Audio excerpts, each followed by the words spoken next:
Hello बच्चों, अब हम कंटिन्यू करेंगे क्वेश्चंस ऑफ एटम्स। तो नेक्स्ट क्वेश्चन है हमारा, the ground state energy of hydrogen atom is -13.6 electron volt. ये आपको ग्राउंड स्टेट की एनर्जी दे रखी है। ग्राउंड स्टेट की एनर्जी मतलब n=1 दे रखा है आपको ग्राउंड स्टेट की एनर्जी। तो हमें E1 जो है वो -13.6 इलेक्ट्रॉन वोल्ट दे रखा है। आपको काइनेटिक एनर्जी निकालनी है, बहुत ही ज़्यादा इम्पॉर्टेंट है ये वाली चीज़ें निकालनी, क्योंकि ये आती हैं।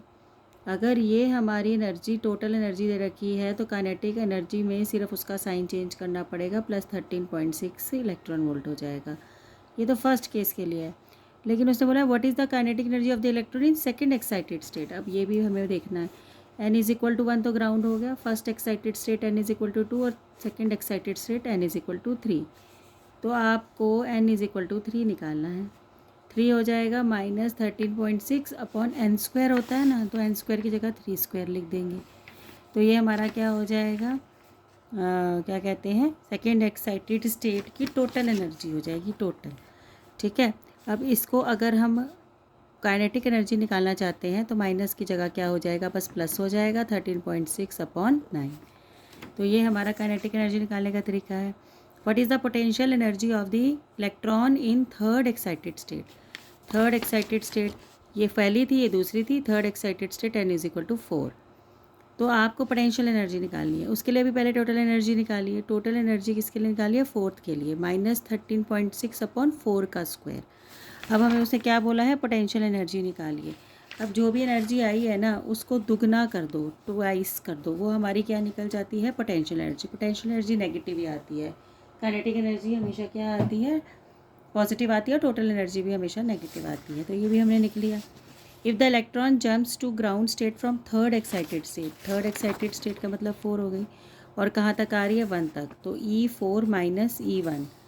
तो calculate the wavelength of the photon emitted. देखो हमें E4 - E1 किसके बराबर होता है, h न्यू के बराबर होता है, और न्यू किसके बराबर होता है, c/λ के बराबर होता है। E4 - E1, E4 तो हमने निकाला था, हमारा E4 कितना निकल के आया था, -13.6 अपॉन 4² E4। तो E4 की वैल्यू हमारी निकल के आई थी,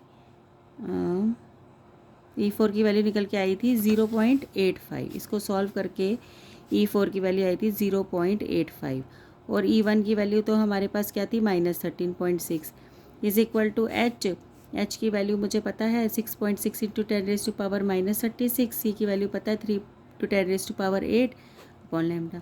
सिर्फ हमारे पास क्या रह गया, लैम्डा अननोन रह गया है। तो इसका मतलब हम यहाँ से लैम्डा निकाल सकते हैं। इसको ऊपर ले जाओ और इसको नीचे ले आओ, तो आप लैम्डा निकल जाएगा। तो इस तरह से वेवलेंथ हम निकालते हैं। अभी आपको नेक्स्ट क्वेश्चन में ट्रांजिशन दे रखी है। तो ये है ये है आपकी ground state, first excited, second excited, third excited state.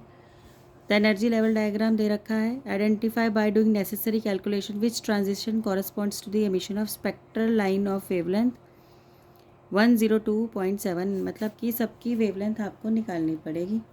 ठीक है। तो हम क्या करते हैं, हमें वेवलेंथ कितनी दे रखी है, λ = 102.7। ठीक है। तो हम क्वेश्चन एक बार पढ़ लेते हैं। Identify by doing necessary calculation which transition corresponds to the emission of spectral line of wavelength this.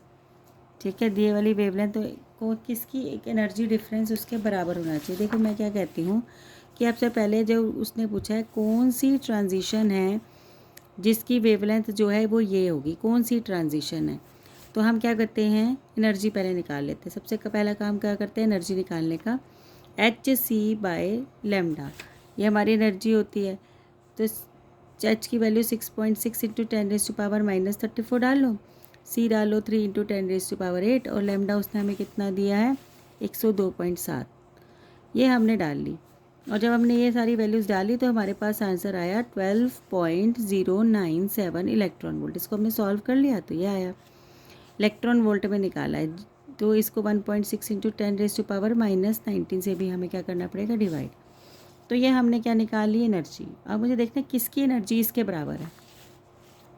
अब इसको क्या करेंगे, इससे इसको माइनस करेंगे, -0.85 माइनस ऑफ 1.5, ये इस वाले ट्रांजिशन की है। यहाँ से यहाँ गया ना, तो अपर में से हमेशा माइनस लोअर करते हैं, ठीक है। तो ये तो नहीं आया है हमारा, किसके बराबर आना चाहिए, 12.1 के बराबर आना चाहिए ये हमारा, तो ये तो नहीं आया है ये वाला ट्रांजिशन। तो फिर हम कौन सा ट्रांजिशन करके देखते हैं, हम 1.5 से कहाँ पर ट्रांजिशन कराते हैं, ये वाला 1.5 से हम 13.6 तक की कराते हैं। जब हमने 1.5 से 13.6 तक की कराई तो जो हमारे पास आंसर आया वो 12.097 इलेक्ट्रॉन वोल्ट आया। इतना तो हमें पता है, 12 आ रहा है तो फिर वो पहली वाली 13.6 तो इन्वॉल्व होगी। तो ये वाली जो ट्रांजिशन है ये कॉरस्पॉन्ड करती है ये वाली वेवलेंथ को। तो इस तरह से हम देख लेते हैं कि कौन सी जो है ट्रांजिशन किसको, कौन से वेवलेंथ को कॉरस्पॉन्ड करती है। अब ये एनर्जी दे रखी है, ये तो हमें पता ही है expression. Electron in hydrogen atom can not have an energy of 6.8 electron volt. उसने पूछा use the expression to show that. हम सब वैल्यूज़ डाल लेंगे, 1 डालेंगे, 2 डालेंगे, 3 डालेंगे, 4 डालेंगे, इन्फिनिटी डालेंगे। कहीं पर भी -6.8 की इलेक्ट्रॉन वोल्ट की एनर्जी नहीं आई। तो हमने बता दिया है कि 6 तो है ही नहीं, यहाँ पर कोई एनर्जी नहीं आई है। दूसरा हमने बताना है spacing between the lines with in the given set of observed hydrogen spectrum decreases as n increases, ठीक है। तो उसने बोलना है जैसे ही एन इंक्रीज़ करेगा एनर्जी जो डिफरेंस है बिटवीन 2 कॉन्जिक्यूटिव लेवल जो है वो डिक्रीज़ करता है। इसका क्या मतलब है, हमने यहाँ पर हाइड्रोजन का स्पेक्ट्रा बनाया था।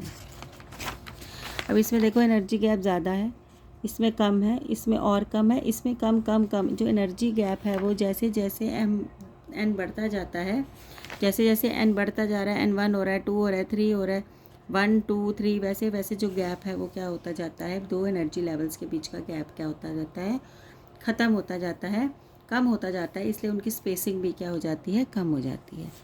एक और ही इस पे एक और भी क्वेश्चन है ये वाला, ये भी देख लेते हैं। ये वेरियस ट्रांजिशंस आपको दिखाई है। अब इसी वह सेम क्वेश्चन है, find out the transition which result in the photon of wavelength this. आप पहले एनर्जी निकाल लो, एनर्जी निकालने से आपको पता लगेगा कि कितनी एनर्जी आई, 2.5 इलेक्ट्रॉन वोल्ट की एनर्जी आ गई। तो हमने कैसे निकाली है, एनर्जी का फॉर्मूला होता है hc/λ। देखो h है 6.6 इंटू 10⁻⁻34, 3 इंटू 10⁻8, और लैम्डा उसने कितना पाया 496 नैनोमीटर, 10⁻⁻9। और इसको इलेक्ट्रॉन वोल्ट पे भी सीधा सीधा कन्वर्ट कर देते हैं, 1.6 इंटू 10⁻⁻19। तो जब हमने इसको सॉल्व किया तो 4.5 इलेक्ट्रॉन वोल्ट इसका आंसर है। अब मुझे देखना है कौन सी ट्रांजिशन का जो है आंसर जो है वो 2.5 है। तो हमने क्या किया है, 4 से 2 पे जंप कराया है, 4 से 2 पे जंप कराया है।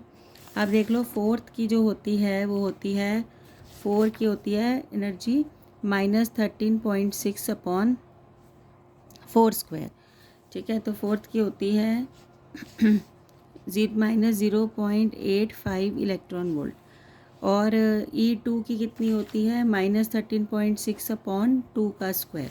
तो ये हो जाएगी हमारी -3.4। तो आप इन दोनों को माइनस करके देख लो तो 2.5 इलेक्ट्रॉन वोल्ट आएगा। तो इस तरह से हम जज कर लेते हैं कि ये वाली जो वेवलेंथ है किसके कॉरस्पॉन्ड होती है। बिल्कुल सिमिलर क्वेश्चन है जो हमने पहले किया है। Which transition correspond to the emission of radiation of maximum wavelength. अब मैक्सिमम वेवलेंथ है, देखो जितनी ज़्यादा स्पेक्ट्रल लाइन में गैप ज़्यादा होगा उतनी फ्रीक्वेंसी ज़्यादा होगी, और जितना गैप कम होगा उतनी वेवलेंथ कम होगी, ठीक है, उतनी वेवलेंथ ज़्यादा होगी। फ्रीक्वेंसी जिसकी कम होगी, मतलब जिसकी स्पेसिंग कम होगी, उसकी वेवलेंथ ज़्यादा होगी। तो इसमें से स्पेसिंग सबसे ज़्यादा कम किसकी है, आपकी एक तो 3 to 4 की भी है और 3 to 2 की भी है। लेकिन जैसे जैसे हम ऊपर चले जाते हैं तो एनर्जी जो है वो क्या होती रहती है, कम होती रहती है। इसलिए एनर्जी कम होगी तो वेवलेंथ क्या होगी, मैक्सिमम होगी। इसलिए 3 to 4 वाली 4 to 3 वाली ट्रांजिशन जो है वो मैक्सिमम वेवलेंथ को कॉरस्पॉन्ड करेगी, क्योंकि इसकी मिनिमम एनर्जी होगी। जैसे जैसे ऊपर जाते जाते हैं एनर्जी मिनिमम होती जाती है, कम होती जाती है, ठीक है। तो जो 3 to 4 वाली ट्रांजिशन है that corresponds to maximum wavelength, क्योंकि उसकी जो एनर्जी वो देगा वो मिनिमम एनर्जी की वो देगा, एनर्जी देगा, मिनिमम एनर्जी की रेडिएशन बाहर निकालेगा। देखो इसका गैप कम है तो एनर्जी जो ये निकालेगा वो कम निकालेगा, जिसकी एनर्जी कम उसकी फ्रिक्वेंसी कम, और जिसकी फ्रिक्वेंसी कम उसकी वेवलेंथ क्या होगी, ज़्यादा होगी।